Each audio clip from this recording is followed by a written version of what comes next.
Namaste, everyone. I just thought I'll share some thoughts from having watched the cricket match final yesterday.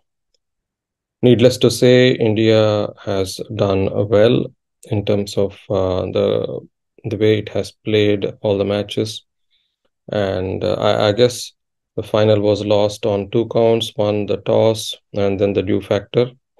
But I think it's not the time to go through an analysis of what is the reason for the match to have gone that way. I think I have had some insights while watching and going through the experience of it. One of the things which came to my mind was, why do we play any game? And we just need to find the answer by going back all the way to our own childhood. We play for our inner joy, and we also play for an exercise. So these are the two fundamental reasons why games are played or sports are to be played. And now, of course, when we say sports, sports become competitive. And when we bring in the competitive aspect to it, there is the winning and losing to it, and then the agony of losing and the extreme joy of winning.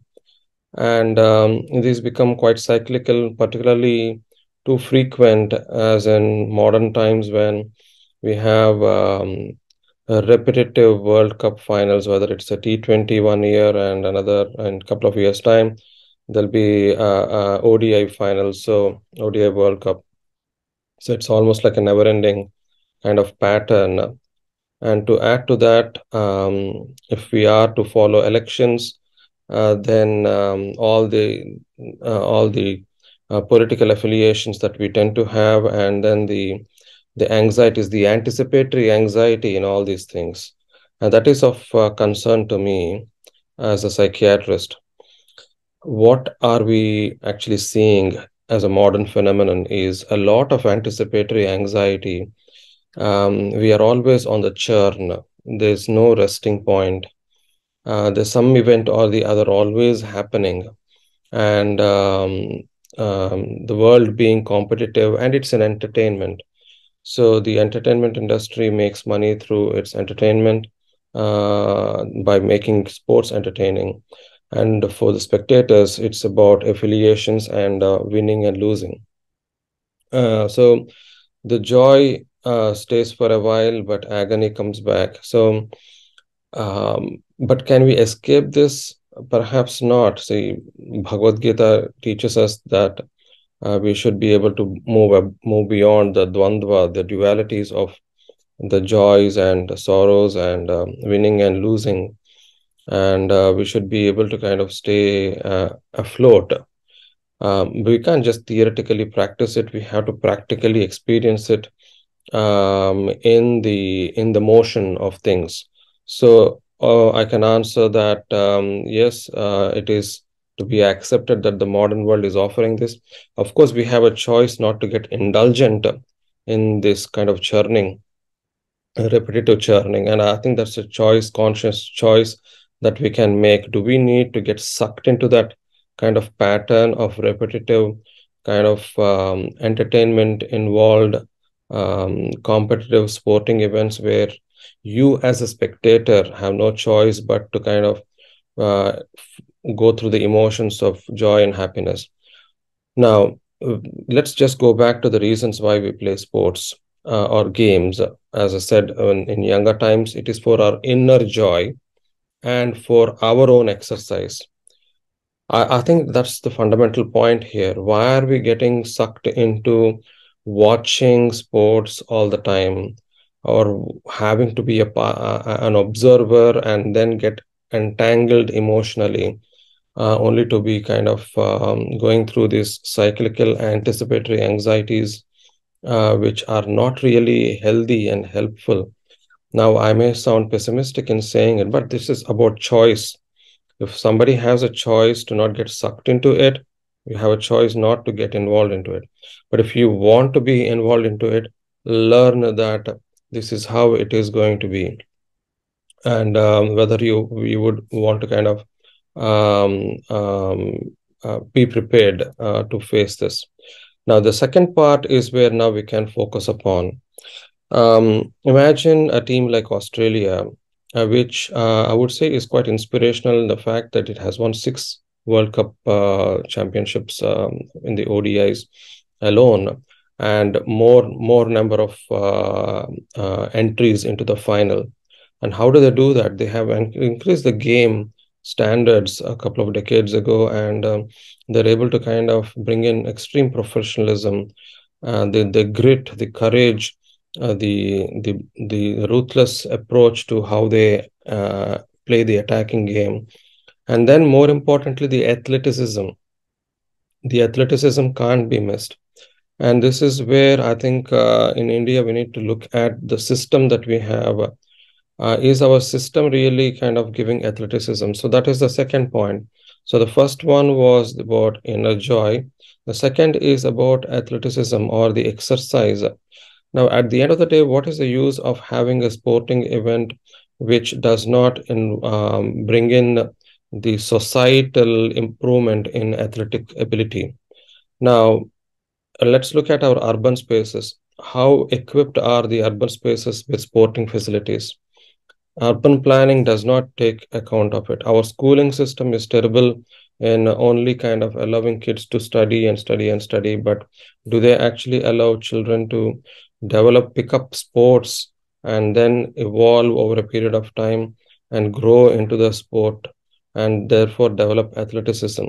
The more athletic the entire society becomes, the more exercise driven the entire society becomes, the better, therefore, the chances of us producing much more quicker pace bowlers and much more power hitting abilities and much more kind of cross discipline um, abilities across various sporting disciplines like football, tennis, badminton. They actually help each other and evolve into a multi-dimensional sports person. So even though you're playing cricket, you may actually be bringing skills from golf or tennis or something else into this sport. So it actually the entire societal athletic ability has to improve, and only then the chances of us presenting ourselves in the final increases. And when we present ourselves more often in the finals, the chances of winning the final also increases. So this is how it has to be kind of understood. And needless to say, when we have the develop ability to kind of win more and more, it becomes habit. Winning becomes a habit. And then, see, one of the reasons why perhaps we feel let down or quite heartbroken is because the chances of winning a World Cup is a rare occurrence. And when that rare occurrence is lost, the opportunity feels snatched and we feel very disappointed. We also need to look at the history of how we as a nation have come this far. Look, even if we look at our own history books, it is all about losses in wars or invasions. So our mindset itself is already kind of defeated. We are only emerging now as a nation and becoming more confident. And we are now seeing victories. We are actually sensing victories in sports. So therefore, when these happen, it is almost like a very much a healing touch for all the kind of the pain collectively as a society or a nation or as an individual we all seem to be holding in our hearts. And when there is this healing touch, then it naturally helps us to grow out of it. So when imagine if we have the habit of winning more and more, this just becomes a matter of fact. So when it becomes a matter of fact, there is no burden on us to perform as a player. Now, this is the stark difference you can sense between an Australian team and an Indian team going into the final. For an Australian team, it's a matter of fact because they have been through so many of those events. It's just one more for them. But for somebody like India or other maybe developing nations, This could be with added burden. The entire society is hoping for that sense of victory, because it is for they are the ones who want to feel victorious, and then that added burden goes on to the players, and it's perhaps a little not too fair either. So let's put things together here. One, we need to build in athleticism. There's no other way. We need to bring in more athleticism. When our playing ability at all levels needs to be much higher. The other point I would may perhaps yeah, so the one is athleticism. Second is naturally the winning habit. We need to develop the winning habit. And the third is the fact that we need to be aware that the cross-discipline sporting abilities, the more we actually have, the better our ability to kind of succeed in championships. That is also something which is important. We may have also noticed that our stadium, for example, goes deaf silent when we are actually losing.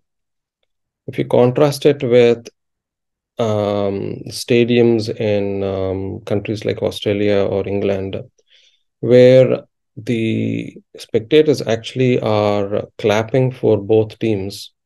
So they're actually enjoying the match. That is entertainment, really. So for us to kind of have this kind of emotional attachment to only winning, but really struggling to accept a defeat, that also boils down to the historical baggage that we seem to be carrying, and we are not used to winning. So winning has to become a habit. Once it becomes a habit, then we also will evolve into a nation where we are able to appreciate the match, irrespective of whether we are on the winning side or the losing side.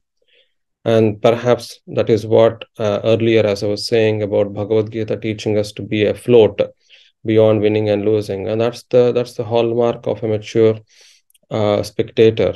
We will reach there, but I think we need to understand why perhaps we are not there yet. So it is a nascent kind of maturity that we seem to be gradually seeing, where in terms of our sporting abilities, it will take time, but for the time being, we sense defeat and we go into a shell, and we are actually showing it out quite clearly. There were remarks yesterday by one of the Australian players that the crowd started to leave towards the end of the match, and that is something which for them perhaps it is not a usual sight, because it doesn't happen in an Australian stadium. But I don't think there's anything wrong in that. We just need to understand why that is happening. That is happening because we are not used to so many victories. Mind you, the colonizers have been winning their battles more often than not. And the advanced nations have had sporting facilities and sporting abilities for a much longer period, and they are therefore where they are right now in terms of habit of winning. It'll take time for us, but I think we need to aim for it. And how there's no shortcut. I think we have to kind of evolve into a better athletic focused nation. Every sporting facility, every sporting discipline should prioritize that it should be athletic driven. The ability to kind of build the stamina, build the muscles, get into a strict routine of exercising. Everything has to be kind of starting from there.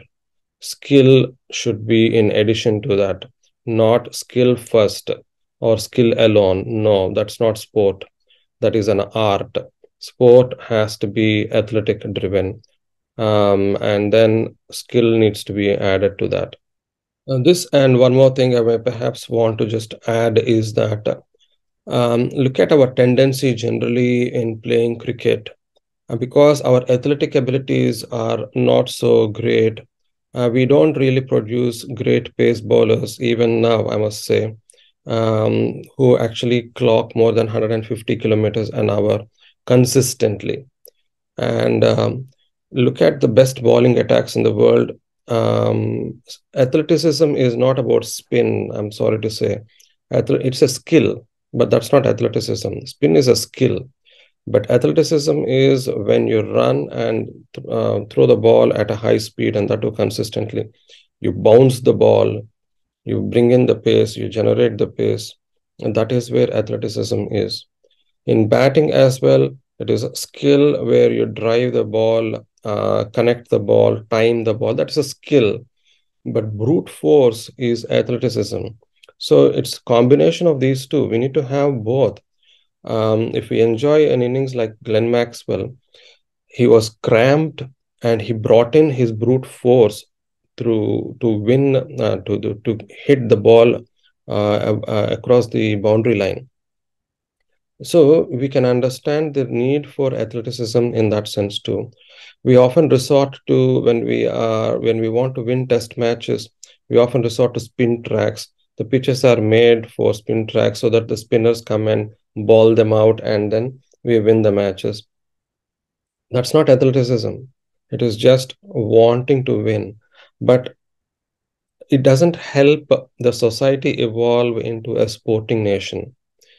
So these are some of the points I thought I will just share, which have come to my mind. Thank you for listening to me.